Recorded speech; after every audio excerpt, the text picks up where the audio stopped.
The doors to the Viridian Tea House are open once more. Hello, everyone. I hope you're doing well. It's the day before Halloween. It's the wonderful, wonderful time of the year. And out here in Colorado, we just got hit with some dropping temperatures. So we're trying to stay warm, and it is just freezing outside. And I was thinking just about 3 months ago, we were hot, and now we're freezing. So welcome to the weather.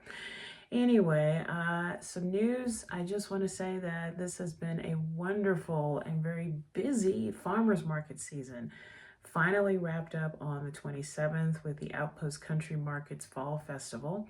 This year has been amazing. I've met some wonderful people, customers, farmers market managers, friends, vendors, all sorts of things. So let's make sure I include everybody. Many thanks to the Growing Out West Farmers Market in Evergreen, the Outpost Country Farmers Market in Golden, Mutiny Market in Denver, Fiction Beer Company for their seasonal events, the Wheat Ridge Farmers Market in Wheat Ridge, and if I've missed anybody, I'm so sorry, but just many thanks to all of these markets for just doing what you do. I'm truly grateful. I do have a month off, and then I've got a couple of holiday events, and I'll talk about those probably in November, but I'm taking a break, and I'm spending a lot of my time working on a new novel, and just looking forward to just some quiet time, which I don't have a lot of anyway. So, all right, so I've got 3 books to talk about today. 2 are written by the same author. So if you're ready, get some tea and let's do this. So the first book, let me just switch the order here. Sorry, technical difficulties. So the first book I want to talk about was written by an author they are a husband and wife duo, and they write under a pseudonym. And I didn't know anything about the author, but I looked at the dust jacket and I thought, okay, I'll give it a shot. Sure, why not? And it ended up being one of the best books I've read this year. So I think it's like 20 books I've now read that I'm like, that was the best book I've read this year. So this is The Final Act of Juliette Willoughby by Ellery Lloyd. This was such a pleasure to read. Like I said, I had never heard the author before, but I thought it sounded interesting. Why not give it a shot? And I was highly pleasantly surprised. So let me read the dust jacket for you. Some women won't be painted out of history. Everybody knows that in 1938, runaway heiress artist Juliette Willoughby perished in an accidental studio fire in Paris, alongside her masterpiece, Self-Portrait as Sphinx. 50 years later, 2 Cambridge art history students are confounded when they stumble across proof that the fire was no accident, but something more sinister. What they uncover threatens to expose the long-buried secrets of Juliette's aristocratic family and revives rumors of the infamous curse that has haunted the Willoughbys for generations. But what does their discovery mean, and how is it connected to a brutal murder in present-day Dubai? A tale of love and madness, obsession and revenge, the final act of Juliette Willoughby unravels the riddle posed by a sphinx who refuses to reveal her secrets. Before I talk about the authors, this book is a great combination of art history, mystery, thriller, some espionage, some romance, general history. This book has it all. And if you're interested in any one of those subjects, or you just like a really well-written story, The Final Act of Juliette Willoughby should be your go-to.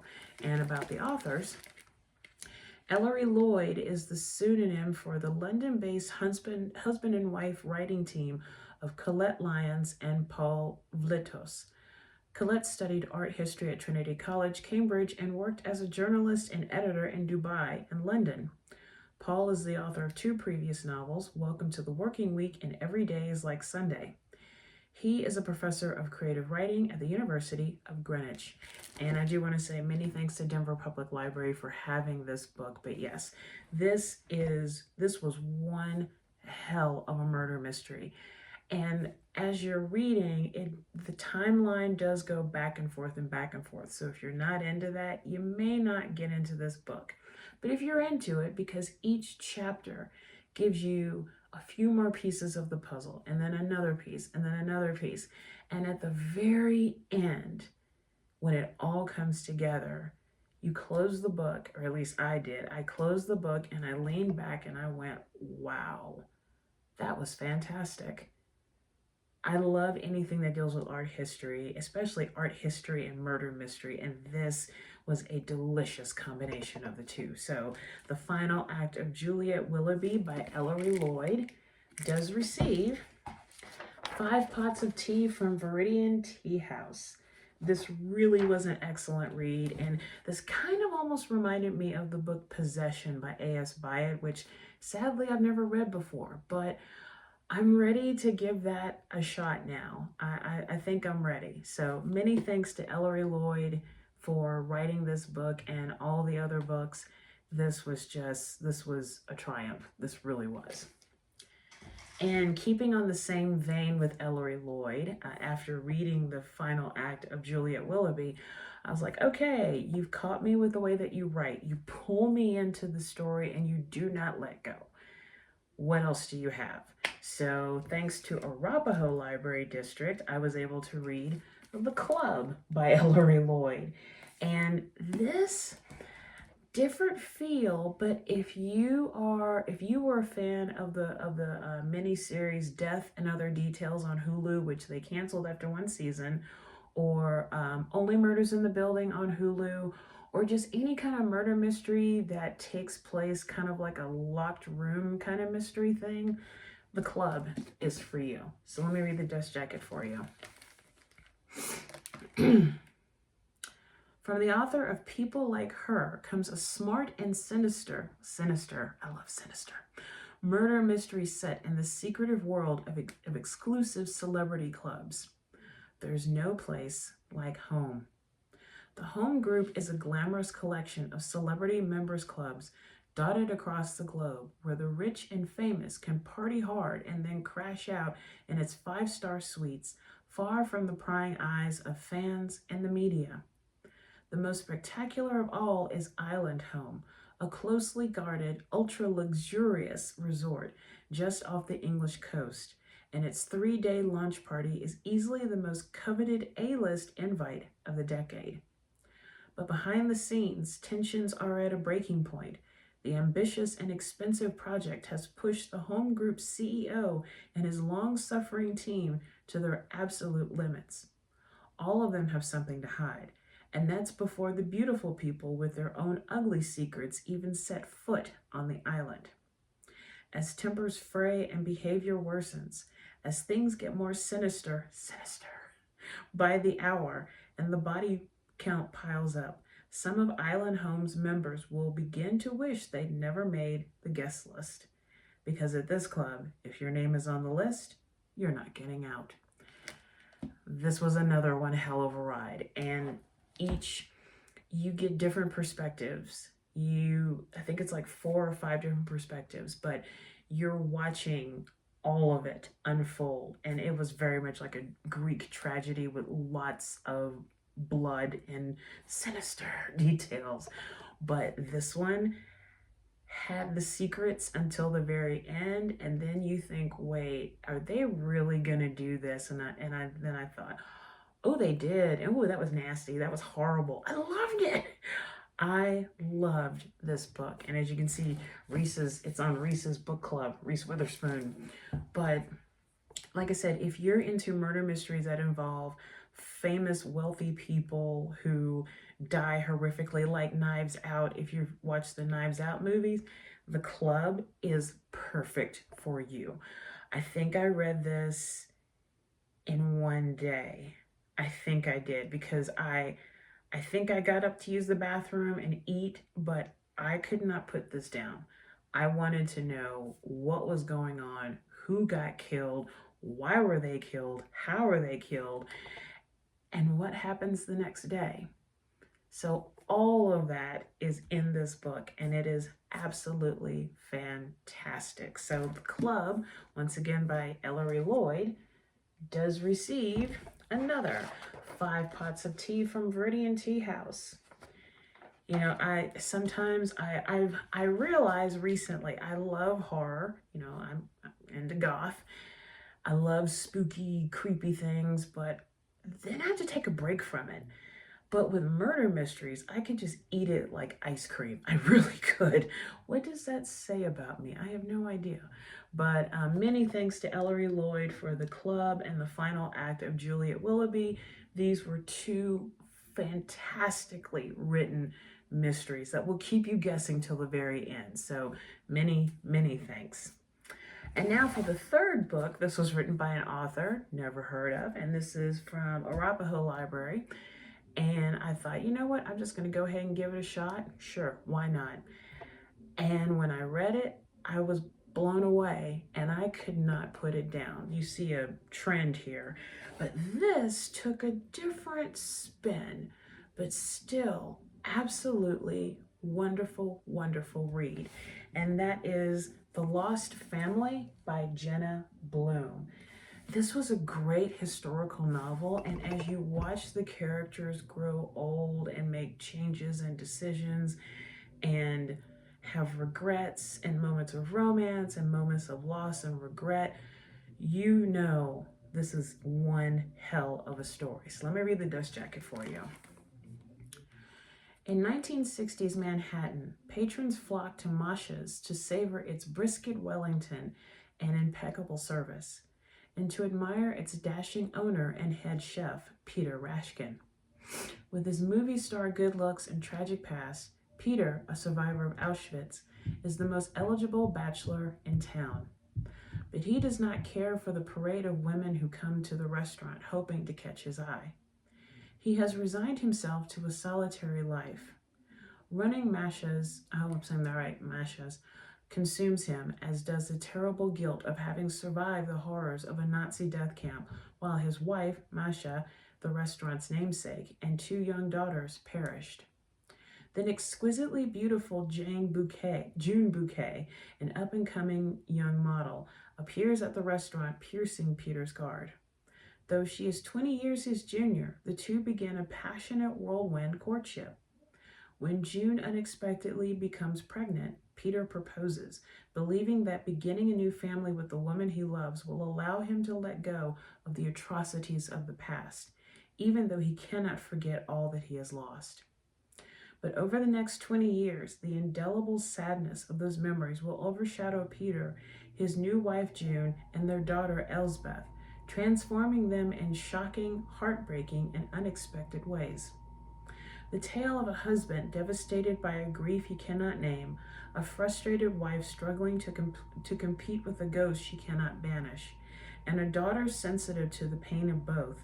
The Lost Family is a charming, funny, and elegantly bittersweet study of the repercussions of loss and love that spans a generation from the 1960s to the 1980s. It is a vivid portrait of marriage, family, and the haunting grief of World War II. And about the author, she is a New York Times and #1 international best-selling author of the novels Those Who Save Us and The Storm Chasers. She was also voted one of the favorite contemporary women writers by Oprah.com readers.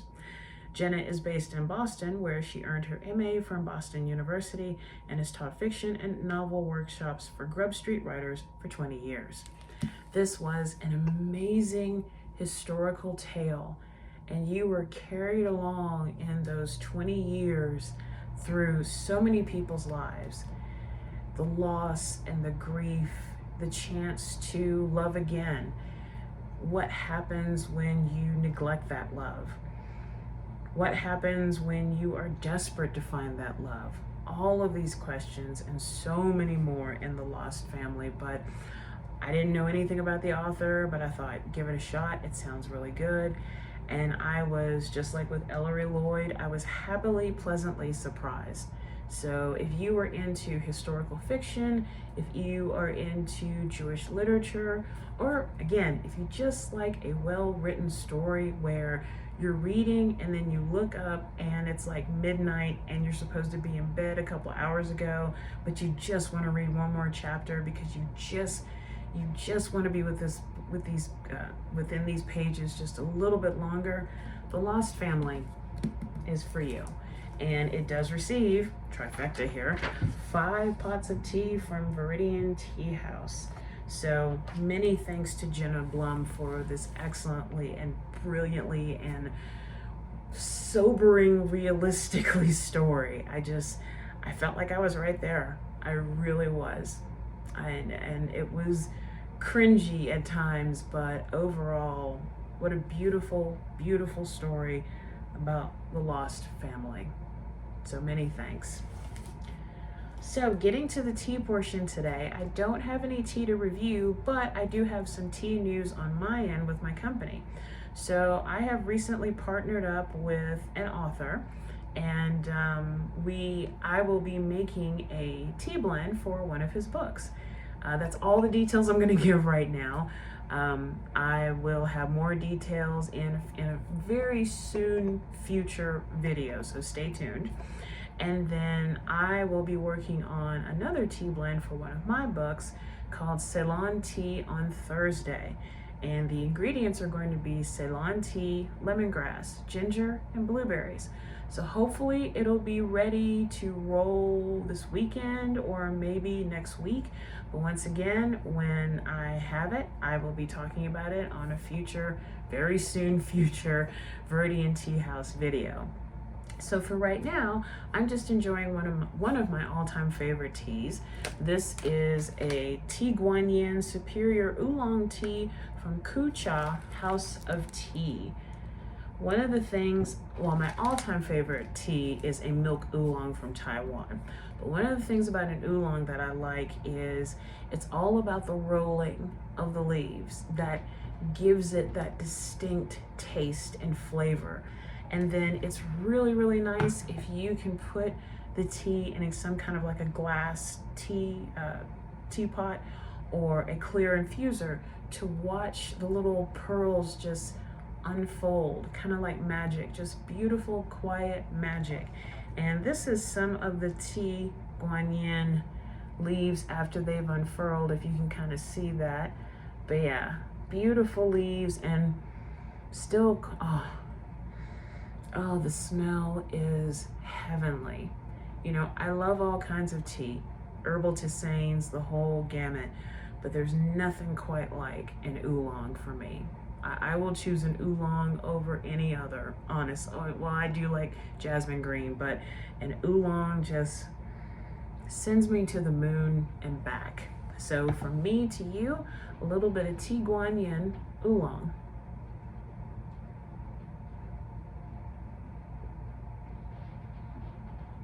That taste is so, it's not like drinking perfume. It just has this beautiful, grassy, gentle, scented flavor. I absolutely love it. And I can't stop smelling these leaves. And what's really cool is that today is really, really, really cold. So I enjoyed a full pot of this tea a few minutes ago, actually. Yeah, that is just absolutely wonderful. But yeah, check out one of the leaves. That is just beautiful. Each one is just a work of art. It really is. So before I wrap up, let's do a little bit of a breathing meditation. If you've done this before, you know the drill. And if you're just signing on, hello and welcome. And just do what I do. We're just going to focus on our breathing. Make sure that you have a glass of water or a cup of your favorite tea nearby, and make sure that you're going to be in an area where you will not be disturbed. So if you're ready, let's do this.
Now let's end this breathing meditation with a deep breath in through the nose and out through the mouth.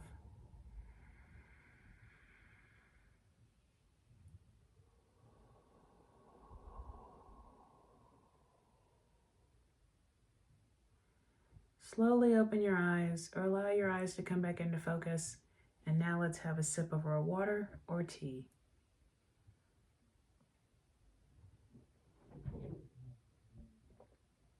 That is beautiful. So that's all I have for today. Many thanks to Jenna Blum and Ellery Lloyd for their wonderful gripping novels, to Kucha House of Tea for their Tea Guan Superior Oolong Tea, to all the people who put on various markets and festivals this year. Thank you so much for what you do. And finally, to all of y'all for watching these videos. I've been sick with a stupid common cold, and you can probably hear I'm still a little bit nasally, so my apologies for not having another video out, but you know, gotta take care of yourself, well-being and all that. But thank you so much for watching these videos. I really do appreciate it. I truly do. So until next time, take care of yourself and each other. Raise your teacup high, and remember that to drink tea is to enjoy life. I will see y'all really soon. Happy Halloween and take care.